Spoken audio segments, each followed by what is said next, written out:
Hey guys, so today I'm going to talk about some school and friend stories, and some teachers. So let's start with my teachers. Let's talk about the favorites. Number 1, my history teacher. We'll call him Mr. History Teacher. Yeah, I know, real creative. He is the best teacher ever. He's super chill and his homework is really easy, and he's just an amazing teacher in general. He was the one who assigned me that history project. Go watch that video. Shout out to him. Also, my 5th grade teacher was great. We skipped classes to go outside. But don't worry, I still learned a lot from her. Let's talk about another teacher who wasn't really my favorite. I had her for Latin. Yeah, I take that. She knew the material super well, but wasn't really an amazing teacher. She sent my friend Ivan, you've probably seen him on this channel before, to the principal for putting a dot and 2 lines. A dot and 2 lines on someone's paper. Dude, really? I mean, you shouldn't really write on another person's paper. But the guy we'll use for the story, we'll call him Joe, was lying and said that he drew all over his paper, which he didn't. And Joe was also sent to the principal's office.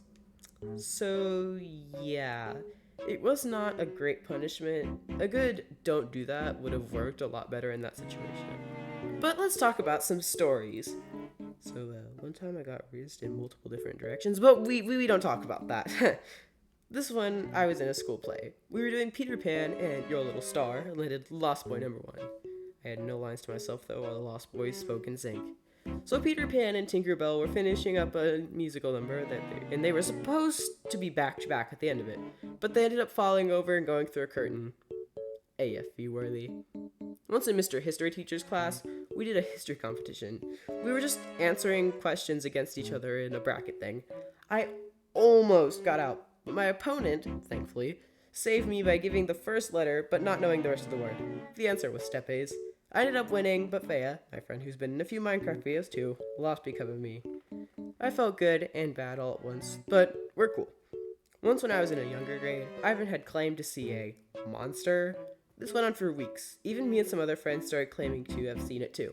Later I asked him about it and he said it was fake. I know the whole time, but it wasn't much of a surprise. We also had school wars. I don't remember much about them basically, but we just sort of teamed up and chased each other with sticks. I may have Ivan come on here and explain what it was. Last story. And this was before I even started school. But it's still technically about school. I'm not a huge sporty person. I mean, I did soccer for 3 years, but that's kind of it. So when I was 5, I did not want to go to kindergarten because I thought they'd make me play football. I did not want to play football. And I still don't. I don't have that many stories to tell since I'm still in school, so I'll list other friends and maybe some stories with them if any come to mind. None of these people's names are real, for like privacy and stuff. I hope if you're on this list, you'll know who you are. Number 1, Thea. We're besties, and she's a really fun person to hang out with. Number 2, Ariel. We're pretty good friends. We both like D&D, and she's super cool. She even invited me to a couple parties at her house once, which was great. If you're not on this list, sorry. You're still my friend, unless you're not. Listen, I'm just lazy and don't want to draw anymore. So yeah, that's it. There will be another one of these videos since I'm still in school, so keep a lookout. So, hey guys, first real storytime animation I've posted. More are definitely on the way, and look out for some YouTube shorts about storytime animations. I hope you enjoyed, and don't fail school, unless you want to. Bye!